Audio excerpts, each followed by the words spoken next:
Сәлем достар, бұл Қазақ Story Time, біз бастаймыз. Бір бөлім, вокзалдағы күтүү жана 25 жылдык курсалык. Муздак жыгач Атургуч. Поездин ачуу кыйкырыгы, көмүрдүн жана арзан тамекинин түтүнү аралашкан темир жол бекетинин жыты. Бул Элес Атайдын эсине түбөлүк көмүк менен кагылгандай сакталып калган. Ошол күнү ал болгону 5 жашта болчу.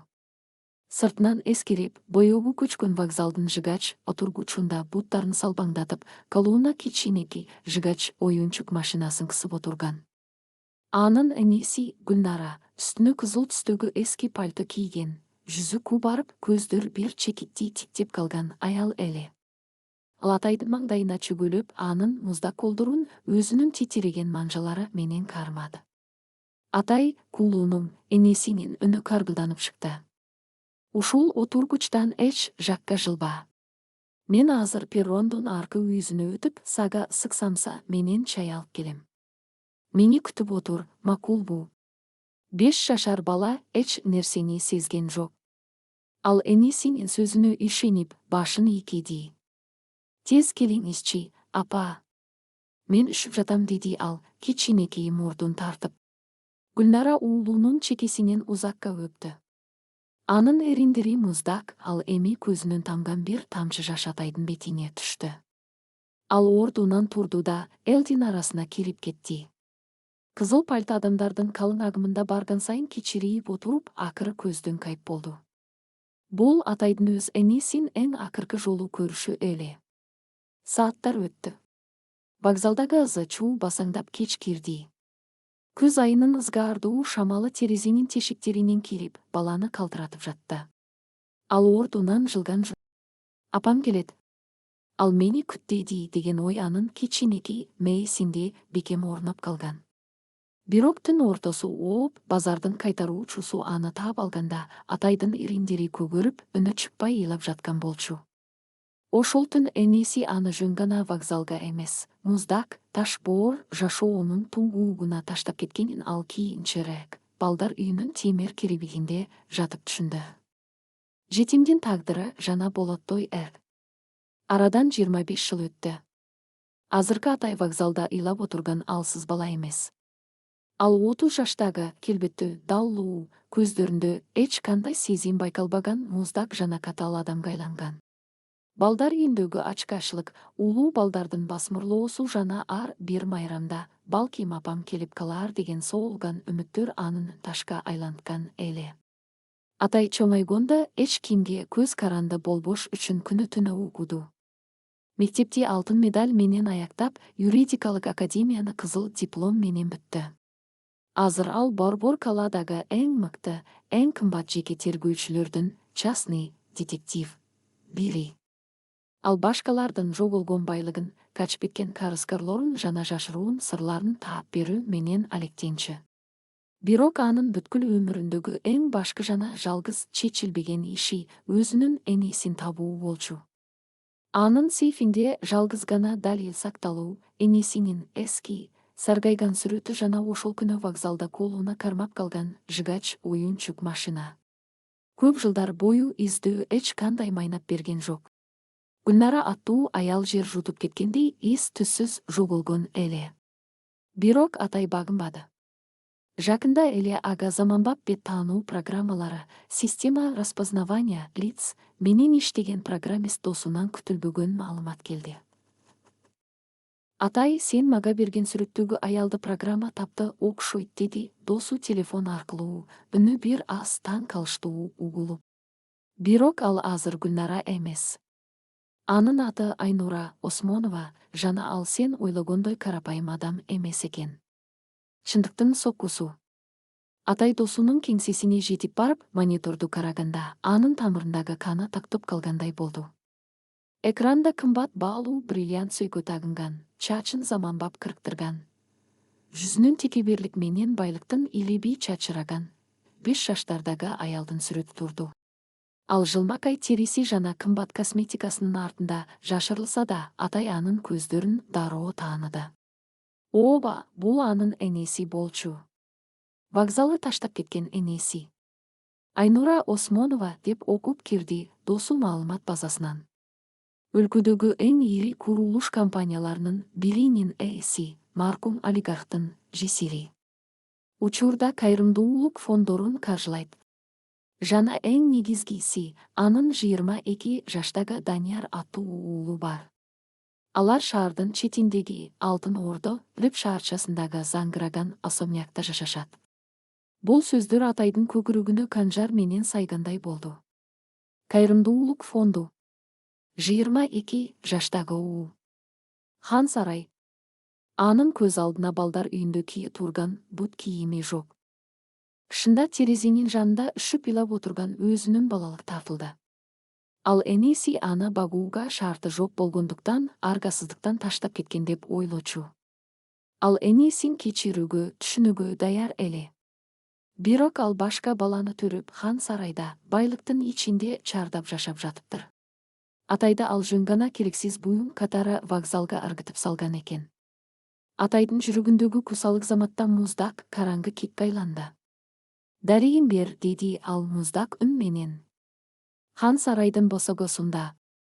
Эртеси күнү кечинде атай өзүнүн кара түстөгү жол тандабас унаасы менен Веб шаарчанын бийик темир дарбазасына келип токтоду. Бул жердеги үйлөр кадимки адамдардын үйлөрүнө такыр окшобойт эле. 3 метрлик дубалдар, видеокамералар, куралчан күзөтчүлөр жана бийик карагайлардын артында катылган зор ак сарайлар. Айнура Осмонованын, Гүлнаранын особнягы эң чоңу болчу. Үйдүн алдында 2 ак түстөгү кымбат Мерседес турат. Үйдүн терезелеринен жылуу, сары жарык төгүлүп, ичинде кандайдыр бир майрам же кечи болуп жаткандай музыканын үнү угулуп жатты. Атай рулду бекем мыкчыды. Анын ичинде бароон болуп жаткан эле. Вокзалдын жыгач отургучунун муздактыгы менен мына бул заңгыраган үйдүн жылуулугу ортосунда асман менен жердей айырма бар эле. Ал унаадан түштү. Үстүнө кара костюм кийген атайдын жүзү таштай катуу. Ал дарбазанын коңгуроосун басты. Бир нече секунддан кийин домофондун күзөтчүнүн орой үнү угулду. Ким керек? Бүгүн конактор тизме менен гана кирет. Айнура айымга айтып койгула, деди атай үнүн бир калыпта кармап. Вокзалдагы отургучтан бирөө келди дегиле. Ал түшүнөт. Домофон өчүп калды. Атай күтүп турду. Анын манжалары чөнтөгүндөгү баягы кичинекей жыгач машинаны бекем кысып алган эле. Бир нече мүнөттөн кийин оор темир дарбаза акырын ачылып, күзөтчү көрүндү. Кажойке сизди күтүп жатат. Өтүнүз, деди ал таң калган үн менен. Атай кенен кароого кирип, ак мрамордон курулган зор үйдүн эшигине жакындады. Бул эшиктин артында анын 25 жылдык азабынын, көз жашынын жана уурдалган балалыгынын жолу күтүп турган эле. Ал терең дем алып, басогону аттады. 2 бөлүм. Хан Сарайдагы бетме-бет жолугушуу жана экинчи чыккынчылык. Алтын капаш жана көз жаш. Күзөтчү атайды ээрчитип, мрамор төшөлгөн кенен коридор менен баратты. Үйдүн ичиндеги жасалгалар адамдын акылын айран кылгыдай эле. Шыптагы зор хрусталь люстралар, дубалдардагы белгилүү сүрөтчүлөрдүн оригиналдуу картиналары, алтын жалатылган эмеректер, мунун баары бул үйдөгү адамдардын да жашап жүр.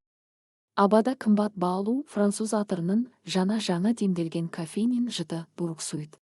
Бул жыт атайдын эсиндеги вокзалдын көмүрү менен арзан тамекисинин жытына кескен карама каршы келип, анын ичиндеги кыжырданууну ого бетер күчөттү. Бул жерде күтүп туруңуз.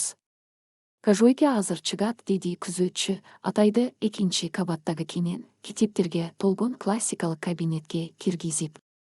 Кабинеттин ичинде жымжырттык өкүм сүрдү. Атай эмен дарагынан жасалган чоң үстөлдүн жанында туруп, терезеден сыртты карат. Терезеден кароодогу чоң бассейн жана кымбат баалуу унаалар көрүнүп турду. Бир маалда эшиктин туткасы акырын буралып, ичкериге Айнура Осмонова, атайдын эсиндеги Гүлнара кирди. Үстүнө жибектен тигилген кара көйнөк кийген, моюнунда бермек шуурусу жаркыраган бул аялдын баягы вокзалда кызыл пальто кийип, жүзү кубарып турган байкуш энеге эч кандай окшоштугу жок эле. Ал Атайды көргөндө адамдарын жайлатып, бир саамга токтой калды. Күзөтчү мага кызыктай сөз айтты. Вокзалдан келди деп. Сиз ким болосуз? Журналистсизби? Же менин кайрымдуулук фондумдан жардам сурап келдиңизби? Деди ал, үнүнө текеберди кошуп, бирок көздөрүндө кандайдыр бир белгисиз коркунучтун учкуну жылт этип кетти. Атай ага бурулду. Анын көздөрү муздак, жүзү таштай катуу эле.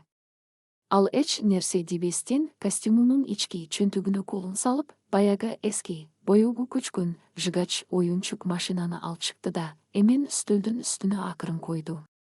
Так, жыгачтын үстөлгө тийген үнү кабинеттин ичиндеги жымжырттыкты жарып өттү. Бул машина, деди Атай муздак, кескин үн менен, 25 жыл бою вокзалдын муздак отургучунда сенин кайтып келишин күттү. Сиз ысык самса менен чай алып келем дедиңиз эле. Бирок самсаңыз 25 жылга созулуп кетти окшойт, Гүлнар айым. Айнуранын өңү заматта дубалдын түсүндөй куп-уу болуп кетти. Анын колундагы кымбат баалуу уулдук телефону полго тарс этип түшүп, айнеи жачырап кетти, бирок ал аны байкаганда жок. Анын көздөрү үстөлдөгү жыгач машинага кадалды. Деми кысылып, эриндери титиреп баштады. Атай, анын үнү шыбыр менен араң чыкты. Буттары алсырап, ал креслого кулап түштү. Бул мүмкүн эмес. Атай, кулунум. Аял эки колу менен бетин басып, буркурап ыйлап жиберди. Анын көз жашы кымбат косметикасын жууп, жүзүнө жайылып жатты. Ал Атайды көздөй колун сунду. Бирок Атай бир кадамда алдыга жылган жок. Ал ордунда катып турду. Бала кезинде ал энесин ушинтип келип кучактап, жытын искеп, бетинен өбүнү миңдеген түндөр бою кыялданган. Бирок азыр анын жүрөгүндө сүйүү эмес, катып калган муз гана бар болчу. Мени кулунум дебеңиз, деди Атайдын үнү бөлмөнүн температурасын төмөндөтүп жибергендей муздак чыкты. Сиздин кулунуңуз вокзалда түн ортосунда үшүп ачкадан өлүп кала жаздаган. Ал эми сиз бул жерде алтын капаста жашаптырсыз. Мен сизди өлдүгү деп ойлогом. Кантип таштап кеттиңиз? Кантип? Коркунучтуу сыр жана актануу. Айнура ордунан туура калып, Атайдын алдына чөгөлөдү. Анын кымбат көйнөгү полдогу килемге сүйрөлүп калды. Кечир мени. Суранам, уулум, сөзүмдү укчу. Деп жалынды ал Атайдын бутуна асылып. Мен сени таштагым келген эмес. Сен баарын билбейсиң. Сенин атаң ал аракеч, кумарпоз адам болчу. Ал бандиттерге чоң өлчөмдө карыз болуп калган. Алар үйдү өрттөп, сени тартып алып, кулдукка сатабыз деп коркутушкан. Мен сени менен качтым. Бирок алар биздин изибизге түшкөн эле. Вокзалда алар мени таап алышты. Мен сени отургучка таштап, алардын көңүлүн өзүмө буруп качтым. Мен сени сактап калуу үчүн ушундай кылдым. Атай көзүн кысып апасына шектүү карат. Анын детективдик туйгусу бул сөздөрдүн бир жеринен ката издеп жатты. Анан эмне болду? Сизди өлтүрүп коюштубу? Жок, көрүп турам, сиз тирүүсүз. Эмнеге кайтып келген жоксуз? Эмнеге мени балдар үйүнөн издебедиңиз? Айнура башын жерге салып бышактап ыйлап жатты. Мен качып барып, бир машинанын алдына боюмду таштадым. Өлөйүн дегем.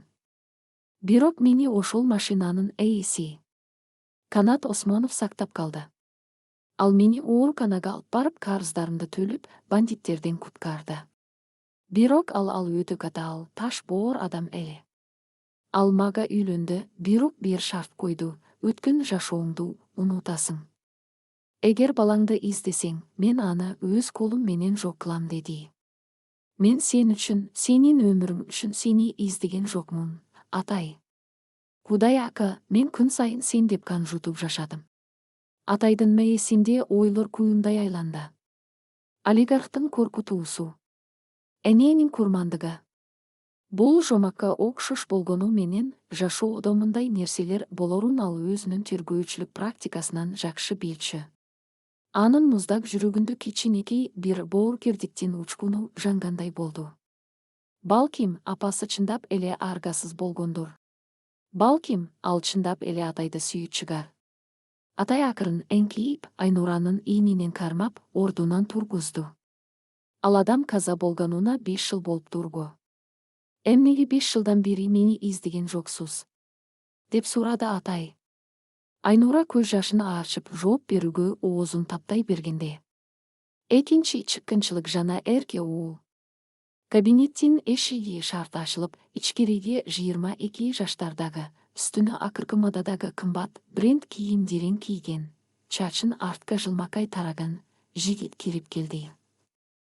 Ал колундагы унаанын ачкычын ойнотуп, текебердик менен бөлмөнүн ичине көз чаптырды.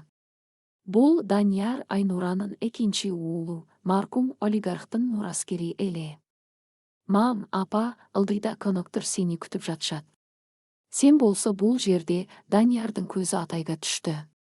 Анын жүзүндөгү жылмаюусу жоголуп, кашын серпке көтөрдү. Бул ким?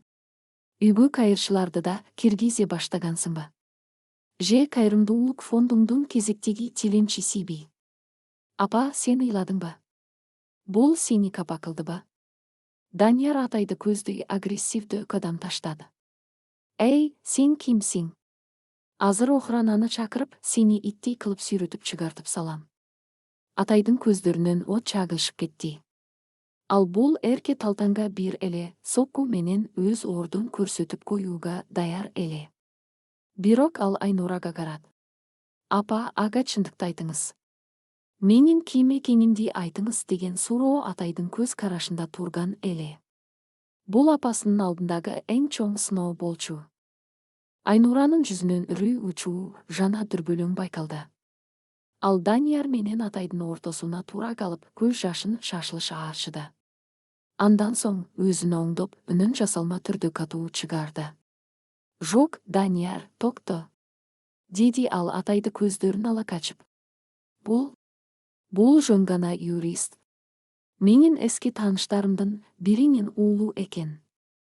Жөн гана юридикалык маселелер боюнча келиптир. Биз сүйлөшүп бүттүк. Атайдын ичиндеги кичинекей үмүттүн учкуну ошол замат ташталкан болуп талкаланды. Жөн гана юрист. Эски тааныштын уулу. Бул сөздөр атай үчүн 25 жыл мурунку вокзалдагы таштап кетүүдөн да оор сокку болду. Энеси аны экинчи жолу сатты. Ал өзүнүн бай, эрке уулунун алдында өзүнүн статусун жоготуп албаш үчүн биринчи уулун таануудан баш тартты. Ал атайдан уялбаса да, өзүнүн жалган жашоосунан, байлыгынан айрылып калуудан корккон эле. Атай муздак ачуу жылмайт.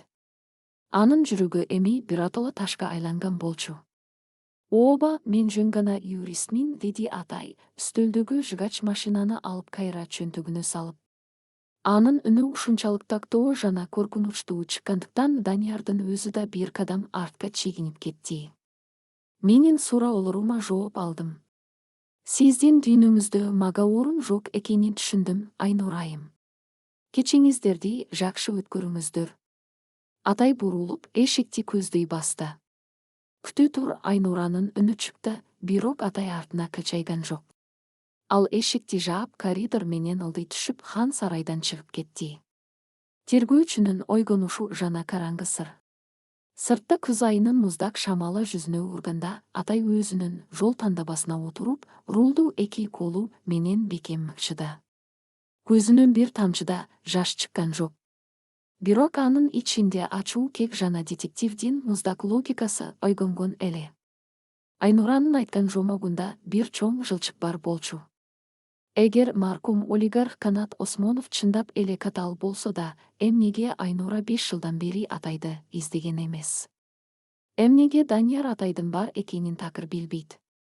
Жана эң негизгиси, Айнура атайдан эмес, атайды Данияр көрүп калганынан өлүп кала жаздагандай коркту. Демек, маселе байлыкта. Мураска байланыштуу бир чоң сыр бар. Атай бардачоктон, унаанын кутучасынан, ноутбугун алып чыгып, досу программистке чалды. Алло, уктап жатасыңбы? Ойгон, мага Канат Османовдун өлүмү жөнүндөгү бардык жабык файлдар керек. Анын осуяты, завишание, компанияларынын акциялары, жана Гүлнаранын, Айнуранын өтініші тууралуу катылган документтерди таапчы. Бир дагы таңдасын калтырба. Бул үй бүлөнүн шкафында бир топ скелеттер бар экен. Мен ошолордун баарын жарыкка чыгарам. Унаанын мотору күлдүрүп оталды. Атайдын көздөрүндө эми кайгы эмес, аңчылыкка чыккан жырткычтын максаты көрүнүп турду. Оюн эми башталды, апа деп шыбырады ал. Хан сарайда акыркы жолу күзгүдөн карап, 3 бөлүм. Катылган осуят жана кандуу мурас. Түнгү коңгуроо жана Канат Османовдун сыры. Жамгыр Бишкектин көчөлөрүн жууп, атайдын кеңсесинин терезесин ургулап жатты. Саат түнкү 3-төн ашкан. Атай дубалдагы тактагы Айнуранын, Даниярдын жана маркум олигарх Канат Османовдун сүрөттөрүн ийип, артолорун кызыл жип менен бириктирип, ойго батып отурган.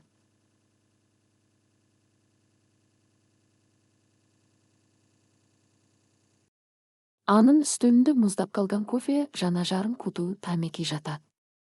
Ал энесинин айткан ар бир сөзүн мээсинде кайра-кайра анализдеп, калптын учун издеп жатты. Кенеттен үстөлдөгү телефон шыңгырат. Экранда Максат программист досу деген жазуу бүлбүлдөдү. Атай, сен отурасыңбы? Деди Максаттын үнү демигип. Отуруп уг. Сен сураган Канат Османовдун архивдерин жана анын нотариусунун жашыруун серверлерин бузуп кирдим. Сенин апаң ал жөн эле саткын эмес экен. Ал чыныгы жырткыч. Атайдын денеси муздап кетти. Эмнени таптың, Максат? Так сүйлөө. Айнура сага Канат мага баламды издөөгө тыюу салган. Издесең өлтүрүм деген деп айтты беле. Бул башынан аягына чейин калп. Максаттын үнү телефондон катуу чыкты. Канат Осмонов өлүмүнө 1 жыл калганда рак оорусу менен ооруп жатканын билген. Ошондо ал өзүнүн жеке коопсуздук кызматына сени атайды издөөгө буйрук берген. Олигарх сенин балдар үйүндө чоңойгонуңду, кийин юридикалык академияга тапшырганыңды бүт билген. Атай ордунан туура калды. Анын көздөрү чекчейип, деми кысылды. Эмне? Канат мени билгенби? Анан эмнеге мага келген жок? Анткени ал үлгүрбөй калган. Бирок Канат өлөрүнө 1 ай калганда жашыруун осуят, завещание жазган. Анын байлыгынын жалпы көлөмү $100 миллион аша. Осуятта менин империямдын 40% уулум Даниярга, 20% жубайым Айнурага, ал эми калган 40% Айнуранын биринчи уулу Атайга берилсин деп жазылган.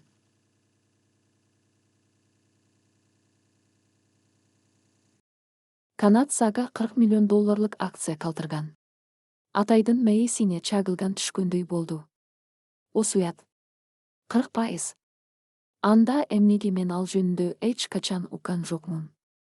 Анткени Айнура нотариуска $миллиондогон пара берип, ал осуятты жок кылдырган. Деди Максат ачууланып, ал баарын өзүнө жана эрке уулу Даниярга калтыруу үчүн сени өлгөн деп жасалма документ жасатып, мурастан чийип салган. Сени ал биринчи жолу жашап калуу үчүн вокзалга таштаса, экинчи жолу байлык үчүн, Данияр үчүн сатып турат, Атай. Телефон өчүп калды. Атайдын колундагы калем тарс этип сынып кетти. Анын ичиндеги кичинекей үмүттүн акыркы бүртүгү да күлгө айланды. Апасы аны Даниярдан корконунан эмес, акчасын бөлүшкүсү келбегенинен улам, жөн гана юрист деп тааныгандан баш тарткан экен. Энелик мээримди алтынга алмаштырган экен. Даниярдын караңгы жүзү жана казинодогу карыз. Ошол эле түндүн ичинде шаардын эң кымбат жер астындагы казинолорунун биринде Данияр Айнуранын экинчи уулу покер үстүнүн башында тердеп отурган. Анын алдындагы фишкалары түгөнүп, көздөрү кызарып чыккан эле.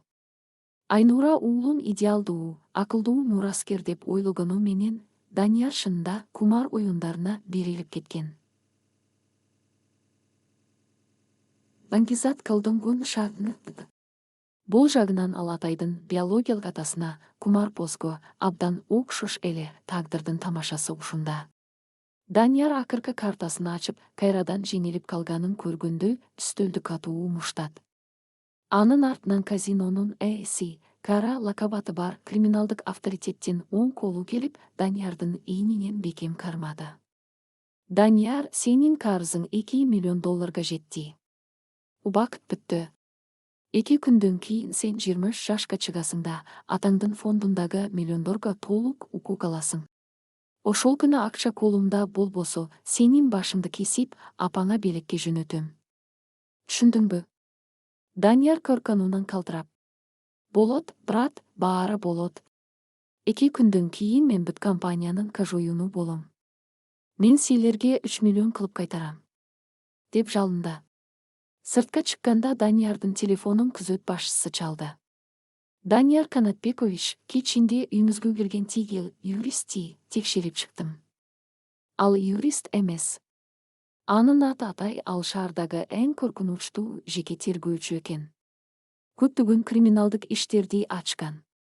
Даниярдын жүрөгү токтоп кала жаздады. Тергөөчү. Апам менин казинодогу карыздарымды жана компаниядан акча уурдап жатканымды билип калып, менин артымдан тергөөчү жалдагангу.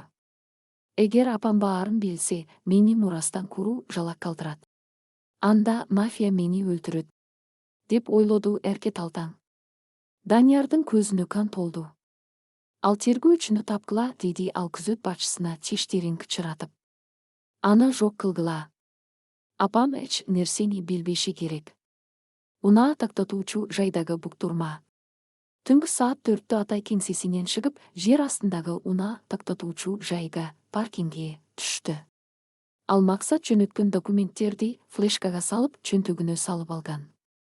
Анын мээсинде Айнура менен кантип эсептешүү планы түзүлүп жаткан эле. Кенеттен Атайдын инстинкти иштеп кетти. Паркингдин ичиндеги жымжырттыкты бузуп, кимдир бирөөнүн оор дем алганы жана таманнын үнү угулду. Атай унаасына жете бергенде, караңгы бурчтан колуна темир союл, арматура, кармаган 3 даллуу, кара беткап кийген адам атып чыкты. Биринчиси Атайдын башына союл менен шилтегенде, Атай шамдагайлык менен эңкейип, кол салган адамдын тизесине буту менен катуу сокку уурду. Карс. Сөктүн сынган үнү паркингди жаңыртты, биринчиси айкырып жерге кулат. Бирок калган экөө Атайга жабылып калышты. Бирөөсү анын далысына сокку уруп, Атай унаанын капотуна кулап түштү. Экинчиси бычак чыгарып, Атайдын бооруна сайганга аракет кылды. Атай балдар үйүндө жана көчөдө бышкан нагыз мушкер эле. Ал бычак кармаган колду кармап калып, өзүнүн чыканагы менен Конкордун бетине катуу уурду. Кан чачырап кетти. Үчүнчүсү качып кетүүгө аракет кылганда, Атай аны кууп жетип, жакасынан алып дубалга такат. Анын тамагына өзүнүн түшүп кеткен бычагын такат. Ким жиберди сени? Сүйлө, болбосо кекиртигимди кесип салам. Деп ач карышкырдай ырылдады Атай. Жалданма Конкор корконуунан калтырап. Данияр. Данияр Осмонов. Ал бизге 10 000 доллар төлөдү. Сен анын карыздары жөнүндө маалымат чогултуп жатат деди. Терүү калтырбагыла деп буйрук берген. Деп бардык чындыкты төгүп салды. Атай Конкорду жерге ыргытып жиберди да, терең дем алды. Данияр. Мени анын карызын издеп жүрөт деп ойлоп турду. Энеси мурасты жашырып, мени жок кылса, уулу мени тергөөчү деп ойлоп өлтүргөнү жатат. Кандай гана сонун үй бүлө. Деп Атай мыскылдуу жылмайды. Анын бетиндеги сыйрылган жерден кан агып жатты. Эми бул жөн гана таарыныш эмес, чыныгы согуш болчу. Алар биринчи болуп кан төгүштү. Шахжанамат, Энинин алдындагы сот. Эртеси күнү түштөн кийин Айнура Осмонова өзүнүн фондунун кеңсесинде жалгыз отурган. Анын көздөрү шишип, түнү менен уктабаганы көрүнүп турду. Стөлдүн үстүндө Атай таштап кеткен жыгач машина турат. Ал аны колуна алып көз жашын төгүп жаткан маалда эшик шарт ачылып, ичкериге Атай кирип келди. Атайдын бетинде көк ала тактар жана пластыр бар эле. Ал Айнуранын жансакчыларын эшиктин сыртында эле сулатып салган болчу. Атай, сенин бетиң сага эмне болду? Айнура чөчүп кетип ордунан турду. Атай басып келип Айнуранын үстөлүнө флешканы жана бир топ кагаздарды ыргытты. Бұл сизден сүйікті уулуңуз Даниярдын мага берген белеги. Ал мен өлтүрүүгө буйрук бериптир. Апа деген сөздү атай ушунчалык жийиркенүү менен айтты. Айнура эриндерин тиштеп үрүй учту. Даниярбы? Жок. Ал антип кылбайт. Ал сени юрист деп. Ал мени юрист эмес, анын миллиондогон долларлык казинодогу карыздарын ачып коюу турган тергөөчү деп ойлоптур. Атай үнүн катуулатты. Сиздин идеалдуу уулуңуз кумарпоз жана криминалга карызга баткан бандит. Бирок эң кызыгы бул эмес, Гүлнар айым. Эң кызыгы мына бул кагаздарда. Атай үстөлдөгү кагаздын биринчи барагын ачты. Ал Канат Османовдун оригиналдуу осуятынын көчүрмөсү болчу. Сиз мени Даниярдан корконуңуздан тааныбай койду деп ойлогом. Көрсө, сиз мени Канат Осмонов калтырган 40% акция үчүн, байлык үчүн саткан турбайсызбы? Сиз мени вокзалга таштаганыңыз аз келгенсип, мыйзамдуу мурасымдан да ажыратыптырсыз. Айнуранын буттары алсырап, кайрадан креслого отуруп калды. Ал дем ала албай көздөрүнөн жаш куюлуп жатты. Атай, сен түшүнбөйсүң. Канат өлгөндө Данияр жаш болчу. Эгер сен келип компаниянын жарымын алып кетсең, Даниярдын келечеги эмне болмок? Мен эки баламдын ортосунда калдым. Мен Даниярды каргошум керек эле. Ал менин жанымда чоңайгон балам. А мен кийимин? Атай үстөлдү катуу муштаганда үстөлдөгү ваза кулап түштү. Мен кийимин? Вокзалдын итиминби? Сиз мени каргыдыңызбы? Жок. Сиз бүгүн кечинде бардык акцияларыңызды жана компанияны толугу менин атыма өткөрүп бересиз. Осуятты жашырганыңыз үчүн түрмөгө отургузууга менин толук далилдерим бар. Ал эми сиздин эрке уулуңузду криминалдык авторитеттерге өз колум менен тапшырып берем. Оюн бүттү. Дала ошол маалда кабинеттин эшиги ачылып, ичкериге колуна тапанча кармаган Данияр кирип келди. Анын көздөрү жиндиникиндей эле. Ал эшиктин сыртынан баарын угуп турган болчу. Демек, сен жөн гана тергөөчү эмес экенсиң да. Сен менин байлыгыма көз тиккен вокзалдын бомжу турбайсыңбы, байке? Деди Данияр тапанчаны атайдын көкүрөгүнө мээлеп 4 бөлүм. Энинин акыркы тандоосу жана вокзалдагы баланын эркиндиги. Финал. Өлүм менен өмүрдүн ортосундагы 1 секунд. Даниярдын колундагы тапанчанын муздак учу түз эле атайдын көкүрөгүнө мээленип турду. Кабинеттин ичиндеги аба ушунчалык оорлошуп дем алуу мүмкүн эместей сезилди. Сырттан угулуп турган жамгырдын дабышы да тактоп калгандай, бүткүл алам ушул кичинекей бөлмөгө батып, өлүмдүн кара көлөгөсү төбөдөн айланып турду. Айнуранын көздөрү чанагынан чыгып, эки уулунун ортосунда катып калды. Ал тилден калып, үнү чыкпай, тек гана эриндери дирилдеп жатты. Сен вокзалдын бомжусуң. Сен менин байлыгымды, менин компаниямды тартып алганы келдиңби? Даниярдын үнү бөлмөдө жаңырды. Анын көздөрүндө акыл эстин эмес, баңгизаттын жана чексиз коркунучтун учкундары ойноп турду. Бирок атайдын жүзүндө эч кандай коркунуч жок эле. Ал бала кезинде эң чоң коркунучту, жалгыздыкты жана ачкачылыкты жеңип чыккан адам болчу. Ал тапанчанын стволун тиктеп, анан мыскылдуу, муздак жылмайды. Аткың келип жатабы, эрке бала? Ат, бирок эсиңде болсун, эгер сен мени азыр ушул жерден өлтүрсөң, эшиктин артындагы сенин сатылган жансакчыларың эмес, бүтүндөй полициянын атайын багыттагы отряд, спецназ кирип келет. Мен бул жакка келерден мурун баарын даярдап, серверлердеги маалыматтарды тергөө башкармалыгына жөнөтүп койгом, деди атай токтоолук менен, үнүн бир калыпта кармап. Даниярдын колу титиреп кетти. Кап айтасың. Сен жөн гана коркуп жатасың. Ачуу чындыктын жарылуусу. Ошол маалда Айнура эсине келип ордунан атып турду. Данияр, ташта куралыңды. Кудай-ай, сен эмне кылып жатасың? Ал сенин агаң, бир тууганың, деп айкырып жиберди ал. Данияр энесине жинди немедей карат. Агаң дейсиңби? Апа, сен унчукпа. Бол сенин катаң. Эгер сен муну вокзалда өлтүрүп салганыңда, же болбосо тигил нотариустагы документтерди биротоло тазалап жок кылганыңда, бүгүн ал менин жашоому, менин мойнума кол салмак эмес. Мен мафияга $3 миллион карызмын, түшүндүңбү? Эгер мен 2 күндөн кийин компанияны толук өз колума албасам, алар менин башымды кесип, сака коробкага салып беришет. Айнуранын буттары алсырап, дубалга сүйүнүп калды. Анын дүйнөсү көз алдында урап түштү. Эмне? 3 миллион? Мафия? Сен атаңдын империясын, менин өмүр бою көргөп келген байлыгымды кумарга сайып жибердиңби? Айнура буркурап ыйлап жиберди. Атай күлүп жиберди. Анын күлкүсү ушунчалык ачуу жана муздак эле. Көрдүңүзбү, Гүлнар айым? Сиз мени таштап кимди тарбиялап өстүрдүңүз? Сиз мени акча үчүн, ушул эрке балаңыздын келечеги үчүн саттыңыз эле. Бирок сиз аны сүйүү менен эмес, уурдалган, арам акча менен буздуңуз. Эми ал өз жанын сактап калуу үчүн өз энесин да, бир тууганын да жок кылганга даяр турат. Бул сиздин тандаган жолуңуздун жыйынтыгы. Кандуу кармаш жана эненин курмандыгы. Даниярдын нерви чыдабай кетти. Жап жаагыңды. Мен сени өлтүрөм да, баарын өзүм алам. Апама да, сага да эч нерсе калбайт. Деп пикирди ал жана тапанчанын шүртүмүн, куроктун басууга аракет кылды.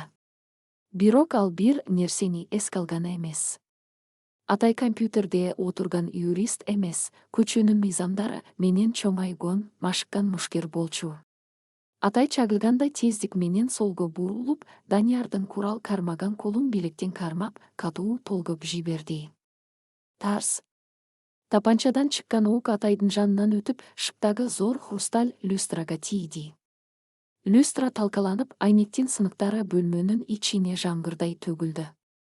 Атай Даниярдын колунан тапанчаны жулуп алып, аны тээп жиберди.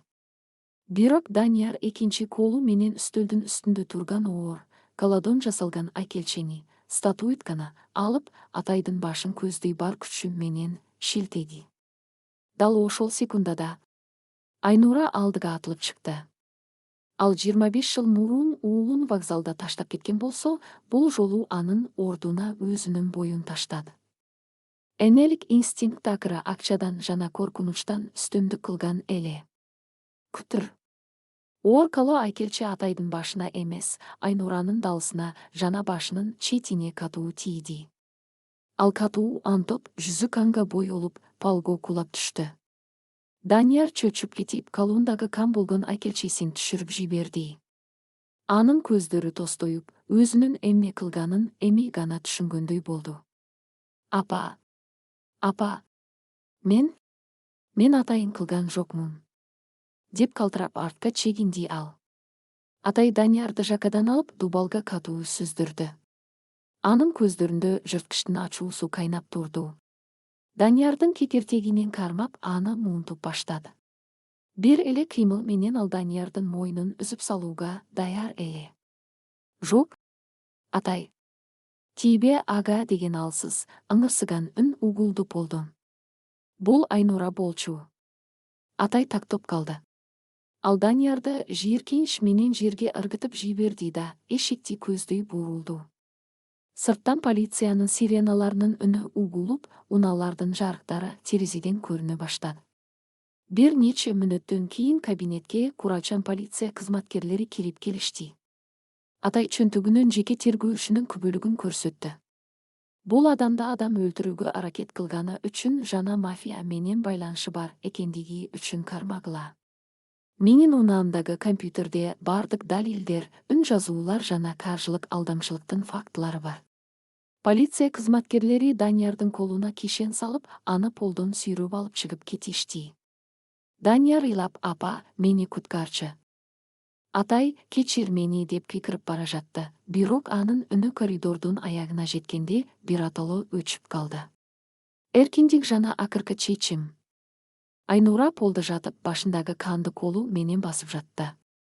Тез жардам кызматы келип, ага биринчи жардам көрсөтүп, замбилге, носилкага салууга даярданып жатышкан. Атай анын жанына чөгөлөдү. Анын жүрөгүндөгү 25 жылдык кек оту, ачуулануусу толугу менен өчүп, анын ордуна муздак боштук, тынчтык гана калган эле. Сен мени куткардың, Атай, деп шыбырады Айнура көз жашын көл кылып. Анын жүзүндөгү текеберлик жоголуп, кадимки эле картайган. Уш аялга айланган болчу. Мени кечир, кулуунум. Мен сени вокзалда таштаганым үчүн бүт өмүрүмдө азап тарттым, түнү менен ыйлап чыкчумун. Мен акча мени бактылуу кылат деп ойлогом. Бирок Кудай мени Данияр аркылуу, өзүмдүн тарбиялаган балам аркылуу жазалат. Мен баарынан айрылдым. Бүт байлыкты ал. Баары сеники. Осуят боюнча 40% гана эмес, менин үлүшүмдү да ал. Сен буга татыктуусуң. Атай ордунан акырын турду. Ал терезени карап, таза абаны терең ичине тартты. Жамгыр басылып, шаардын үстүнөн таң атып келе жаткан эле. Мага сиздин канга боелгон калп менен, чыккынчылык менен курулган байлыгыңыздын бир тыйыны да керек эмес, деди Атайдын үнү салмактуу жана жумшак чыгып. Бул үн кетчил адамдын эмес, эркиндикке чыккан адамдын үнү болчу. Канат Осмонов калтырган менин мыйзамдуу 40% үлүшүм жана сиздин мага өткөрүп бере турган акцияларыңыз толугу менен мамлекеттик балдар үйлөрүнө, жетимдерди колдоо фондоруна жана окуу борборлоруна катарылат. Мен тиешелүү кагаздарды даярдап койгом, сот аркылуу баарын өткөрүп берем. Бул байлык сизди же Даниярды бактылуу кылган жок. Бирок жок дегенде, эми миңдеген жетим балдар муздак вокзалдарда үшпөй, жылуу үйдө ток курсак менен чоңоюшат. Айнура үнсүз ыйлап башын ийкеди. Ал бардыгынан сүйүктүү уулунан да, байлыгынан да, кадыр баркынан да айрылган эле.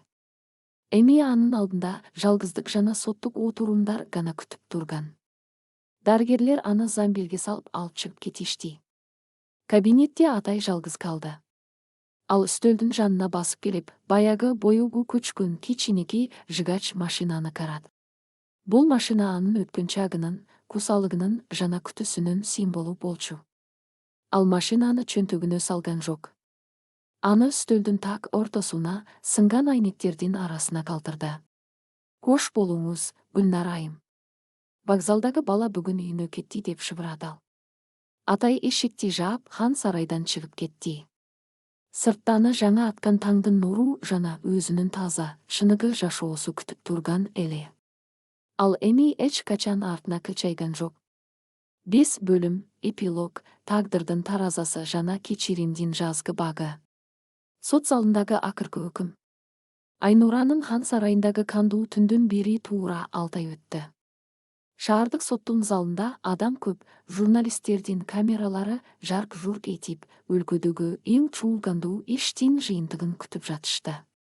Темир тордун артында мурдагы эрке талтаң, миллионердин мураскери Данияр отурду.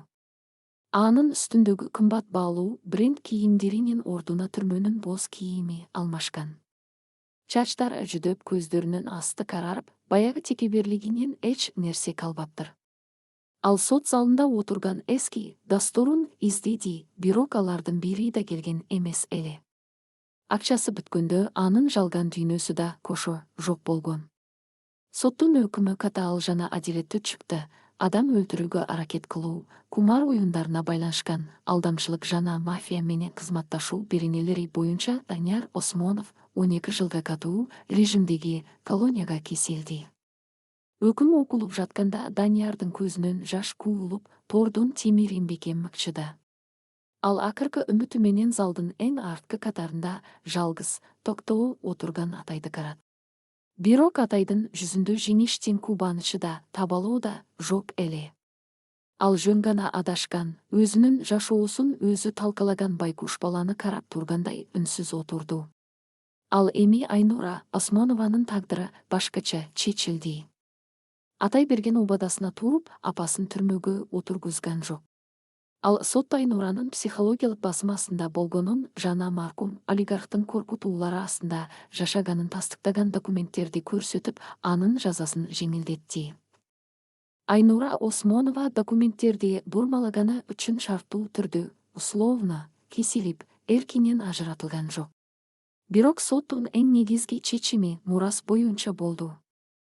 Айнуранын наамындагы хан сарай, кымбат унаалар, чет өлкөдөгү эсептер жана Канат Осмонов калтырган акциялардын 60% толугу менен мыйзамдуу мураскер Атайдын колуна өттү. Айнура болгону шаардын четиндеги кичинекей 2 бөлмөлүү батирге көчүрүлүп, бардык байлыгынан кол жууду. Анын жанында эч ким калбады. Бул түрмөдөн да оор, бирок адилеттүү жаза эле. Үмүт шаарчасы, күлгө айланган байлыктын жаңы өмүрү. Сот процесси аяктагандан кийин Атай колуна тийген 60 миллион доллардан ашык каражатты өзүнүн жеке жашоосуна жумшаган жок. Анын мээсинде 25 жыл мурун вокзалда үшүп отурган 5 жашар баланын элеси түбөлүккө сакталып калган эле. Атай Барбор калаанын четиндеги эң кооз, жаратылышы таза аймактан ондогон гектар жер сатып алды. Ал жерге жарым жылдын ичинде Үмүт шаарчасы «Городок Надежда» аттуу эбегисиз зор билим берүү жана колдоо борборун курдурду. Бул кадимки эле эскерген балдар үйү эмес эле. Бул жерде ата-энесиз калган жетим балдар жана оор тагдырга туш болгон өспүрүмдөр үчүн эң заманбап мектептер, академиялар, чоң спорт комплекстери жана жайлуу, жылуу коттедждер курулду. Балдарды тарбиялоо үчүн өлкөнүн эң мыкты мугалимдери жана психологдору чакырылды. Айнура менен Данияр жашаган баягы хан сарайда сатылып, андан түшкөн миллиондогон сомдор балдардын жогорку окуу жайларында билим алуусу үчүн Атайын стипендиялык фондуга айландырылды. Атай өзүнүн муздак, ташбоор өтмүшүнөн сабак алып, башка балдарга ал жолду басып өтүүгө жол бербөөнү чечкен болчу. 2 жылдан кийин муздун эриши. Кевендеген жаз айы. Дарактар бүрдөп абада алча гүлүнүн жыты буруксуйт. Үмүт шаарчасынын кароосунда жүздөгөн балдардын шаңдуу күлкүсү жаңырып, футбол талаасында кызуу оюн жүрүп жатты. Атай чоң эмен дарагынын көлөкөсүндөгү отургучта отурган. Азыр ал мурдагыдай кара костюм кийген, жүзү таштай катуу, муздак детектив эмес. Үстүнө жөнөкөй ак көйнөк кийип, жүзүндө жылуу жылмаюу пайда болгон. Анын жанында келишимдүү, көздөрү мээримге толгон жаш келин, анын жубайы Асель отурду. Аселдин боюнда бар эле, ал жакында Атайга наристе тартууламак. Атай аялынын колун акырын кармап, анын далсынан кучактады. «Карачы, Асель», деди ал талада чуркап жүргөн балдарды көрсөтүп. Бул балдардын көздөрүндө коркунучу жок. Алар келечектен үмүт кылып жатышат. Мен өзүмдүн баламды да ушундай каргоп, ага эч качан жалгыздыктын даамын татырбайм. Асель башын Атайдын ийнине жөлөп акырын жылмайт. Сен эң мыкты ата болосуң, Атай, сен өзүңдүн ичиңдеги караңгылыкты жеңип, аны миңдеген балдарга жарык кылып бердиң. Мен сени менен сыймыктанам. Атайдын жүрөгүндөгү 25 жылдык муз толугу менен эриген эле. Ал кекчилдиктин оор жүгүнөн арылып, кечиримдин жана сүйүүнүн чыныгы бактысын тапкан. Акыркы көз караш жана вокзалдагы машина. Ошол күнү кечке маал, күн батып бара жатканда, Атай шаарчанын темир дарбазасын көздөй басып бара жатты. Балдар тамактан гана кирип кетип, кароо тынчып калган болчу. Кенеттен дарбазанын аркы тарабындагы бактын көлөкөсүндө бирөө турганын байкады. Ал эски, боз пальто кийген, чачын ак баскан, жүдөгөн аял эе. Ал темир тордун артынан шаарчанын ичин ойноп жаткан балдарды жана Атайды көптөн бери карап турган болчу. Бул Айнура эле. Анын жүзүндө баягы бой көтөргөн текеберлик жок. Кымбат бриллианттардын ордуна көз жаштын издери, ал эми манжаларында карлыктын жана жалгыздыктын белгилери пайда болуп тур. Ал Атайга көрүнбөөгө аракет кылып, дарактын артына жашынууга шашты. Атай кадамдарын жайлатып токтой калды. Ал энисин көрдү. 2 жылдын ичинде алар биринчи жолу бири-бирин көрүп жатышкан эле. Атайдын ичинде эч кандай ачуулануу, жек көрүү сезими ойгонгон жок. Ал жөн гана үнсіз, терең дем алып энесине карап турду. Айнура уулунун аны көрүп калганын түшүндү. Ал бир кадам алдыга чыгып, титиреген колдору менен жүзүн басып, үнсүз бышактап ыйлап жиберди. Ал жанына басып барууга, кечирим суроога дай албады. Анткени анын кылган күнөөлөрүн сөз менен жууп кетүү мүмкүн эмес экенин ал жакшы билчү. Айнура чөнтөгүнөн бир нерсени алып чыгып, дарбазанын бетон түркүгүнүн четине акырын койду да, башын төмөн салып, артын көздөй жай басып кете берди. Анын карааны баягы 25 жыл мурун вокзалдын перронунда кайып болгондой. Кечки көгүмдүн арасына сиңип кетти. Бирок бул жолу ал Атайды таштап эмес, Атайга чыныгы эркиндигин берип, өзүнүн жазасын көтөрүү үчүн кетип бара жаткан эле. Атай дарбазага жакындап келди. Бетон түркүктүн үстүндө боёгу көчкөн, эски кичинекей жыгач машина турат. Бул машинаны Атай баягы кандуу түндөгү окуядан кийин Айнуранын кабинетиндеги үстөлгө таштап кеткен болчу. Айнура аны өзүнүн жалгыз байлыгы катары сактап, бүгүн кайра алып келип берген экен. Бул анын "Мени кечир, уулум. Сен эми чындап эркинсиң" деген үнсүз коштошуусу болчу. Атай жыгач машинаны колуна алды. Анын манжалары эски жыгачтын жылуулугун сезди. Ал көздөрүн жумду.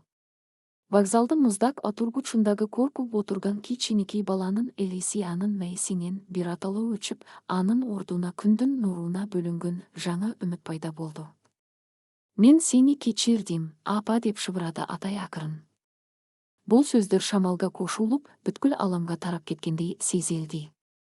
Атай бурулуп, өзү көргөн үмүт шаарчасын, өзүнүн чыныгы үйүн көздөй басып кетти. Ал эми эч качан артына кылчайган жок. Хикаянын аягы.